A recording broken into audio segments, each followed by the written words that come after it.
Assalamualaikum warahmatullahi wabarakatuh. Perkenalkan, nama saya Regita Ledisivana Azara, perwakilan dari SDN Tersana Baru, Kecamatan Babakan, Kabupaten Cirebon. Halo teman-teman, bagaimana kabarnya?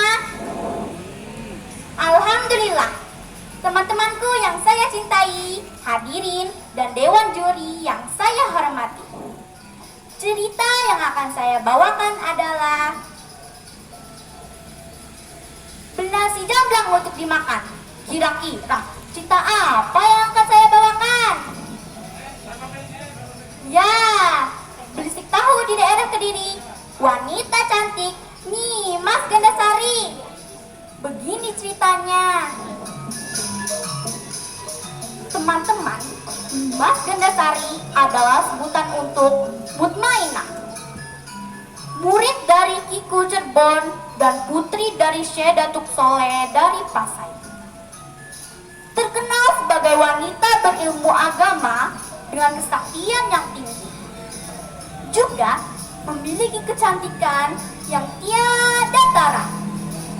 Kecantikannya bahkan menggegerkan seluruh wilayah Cirebon. Banyak ki gede yang melamarnya. Namun dengan halus, lamaran itu ditolak. Mbahku Cirebon kebingungan. Oleh karena itu, diundanglah Sunan Gunung Jati dan Sunan Kalijaga untuk membicarakan masalah itu.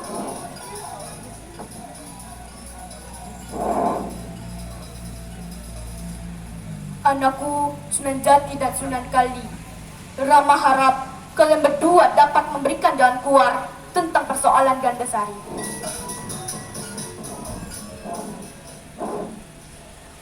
Ampun Kanjeng Rama, bagaimana apabila kita mengadakan sayembara saja? Dengan begitu, kita sekaligus bisa mengukur kesaktiannya dan mencarikan jodohnya yang seimbang. Semua sepakat dengan sayembara.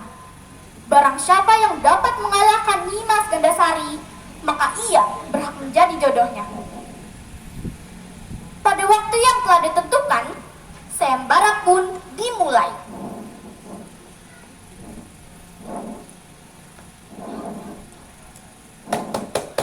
Pengumuman! Sayembara akan segera dimulai! Yang pertama maju adalah Ki Gede Pekandangan.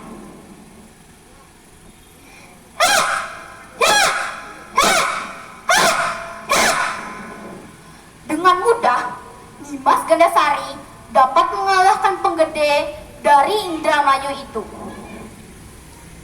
Syekh Magelung Sakti yang semula hanya menonton sayembara itu, tiba-tiba ia tertarik untuk mengikuti sayembara itu. Ia pun turun ke gelanggang setelah semua penggede berhasil dikalahkan oleh Nimas Gandasari. Lalu terjadilah perang tanding yang benar-benar seru dan lama. Keduanya saling mengerahkan ilmu kanuragan tingkat tinggi.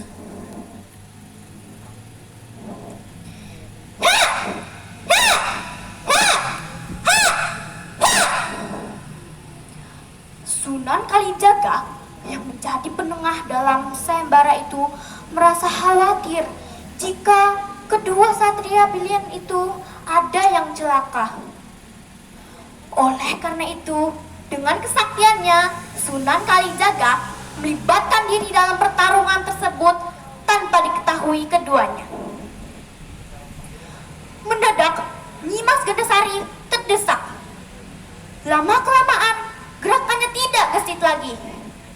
Dan dengan hanya pukulan yang menyerempet tubuhnya, Nyimas Gandasari terjatuh.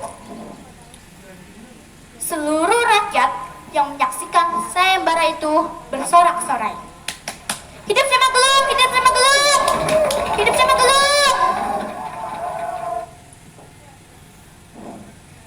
Hamba memang kalah, Rama Sunan. Hamba juga tidak akan ingkar janji. Akan tetapi, pernikahan hamba dengan Kang Masya Magelung Sakti, hamba mohon ditangguhkan dulu. Kenapa begitu, Gandasari? Tanya Sunan Gunung Jati.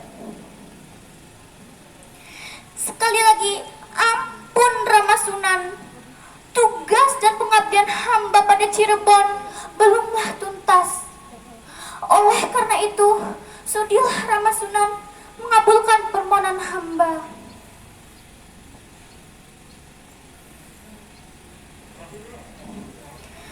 Kalau begitu persoalannya, Rama Sunan tidak keberatan.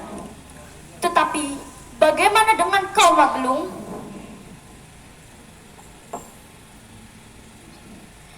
Hamba patuh kepada Kanjeng Sunan. Oleh karena itu, hamba pun tidak keberatan. Sayembara pun usai. Beberapa tahun berselang, terjadilah pertempuran besar antara negeri Galuh dan Cirebon. Negeri Galuh yang dipimpin oleh Prabu Cakraningrat tidak suka dengan orang-orang Islam. Peperangan begitu dahsyat. Apalagi ketika negeri Galuh dibantu oleh negeri Talaga. Banyak pembesar kedua kerajaan yang gugur. Lama-kelamaan, tentara Galuh terdesak mundur dan kocar-kacir. Prabu Cakraningrat lalu bersembunyi di gua sambil mengirimkan wabah penyakit secara gaib ke negeri Cirebon. Akibatnya, banyak penduduk Cirebon yang meninggal.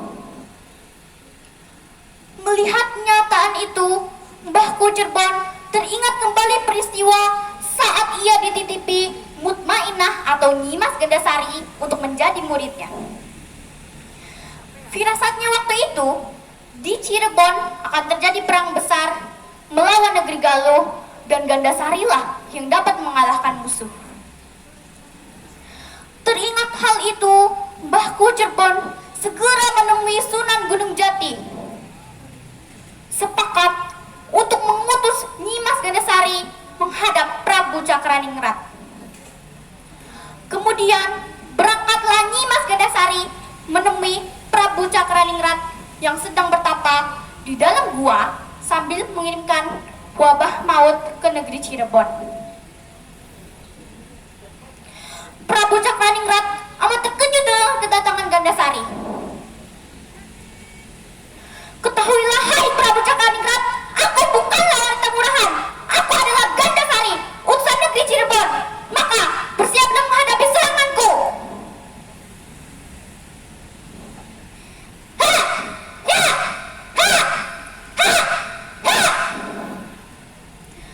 Prabu Cakraningrat yang masih terkesiap tampak tidak berdaya menghadapi serangan Gandasari yang tiba-tiba itu. Dengan pukulan berantai, akhirnya Prabu Cakraningrat dapat terkalahkan. Nyimas Gandasari kembali ke Cirebon dengan membawa kemenangan. Hore, hore, hidup Nyimas Gandasari! Hore, hidup Nyimas Gandasari! Si Kandi Cirebon itu pun dianugerahi beberapa bidang tanah yang sekarang bernama Pedukuhan Panguragan. Jadi, Pelajaran yang dapat dipetik dari cerita ini adalah Tuhan pasti akan memberi jalan keluar bagi umatnya yang mendapat kesulitan. Sekian cerita dari saya. Sampai jumpa teman-teman. Assalamualaikum warahmatullahi wabarakatuh. Waalaikumsalam warahmatullahi wabarakatuh.